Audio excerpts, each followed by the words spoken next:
In looking at the quest design principles that you guys found out through the data mining, I found that I have had a chance developing 2 courses on 3D GameLab to practice some of these principles. I did 2 full year-long courses, my 8th grade life science and my 6th grade general science. And I did find that kids oftentimes chose the shorter slash even lower XP quests because they could do them in part of a class period. My class periods are only 50 minutes long, so looking at an hour or more than 3-hour quest, they didn't even start it, or they started it and left it in progress forever. We're project-based, so I guess what I need to do is find ways to take these 2-week, 3-week, month-long projects and break it down into quests they can finish in a period, and that's not easy. I don't know how I'm going to do that.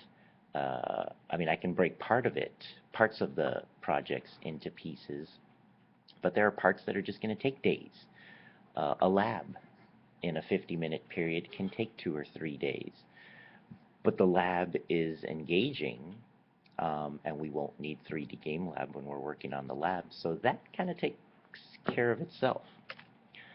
The higher XP quests, again, if they were a long project, an involved activity, they wanted to do them, but it was daunting.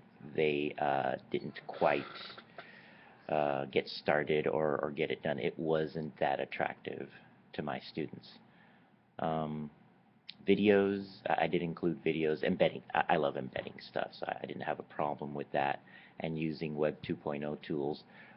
But what I found is I need to bridge how to have them use Web 2.0 tools and teach them, because I have some non-tech savvy kids in terms of using tools they're not familiar with. They are not comfortable, and so they shy away from it. You know, I have kids that won't use Prezi because they don't want to learn how. They don't use Glogster, even though I pay for the education subscription, because it takes time. You know, forget things like Animoto or VoiceThread.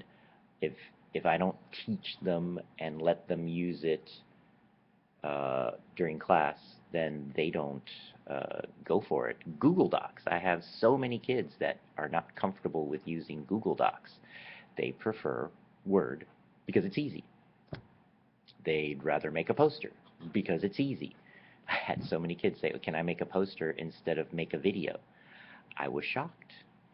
And you know, some of them I wanted them to stretch themselves. So working that into a quest is hard. I have to rethink what I'm going to do next year. But these guidelines you gave for what kids like is really helpful. And I'm going to try to do giving them a tutorial, a video, step-by-step instructions, but also giving them the option of doing what they want, getting to choose, to decide their own outcome. So I'm going to keep going with it. I'll have to redesign some of my quests. Some of them I'm going to keep the way I did them because they worked. And that's what I'm thinking I'm going to be doing this summer.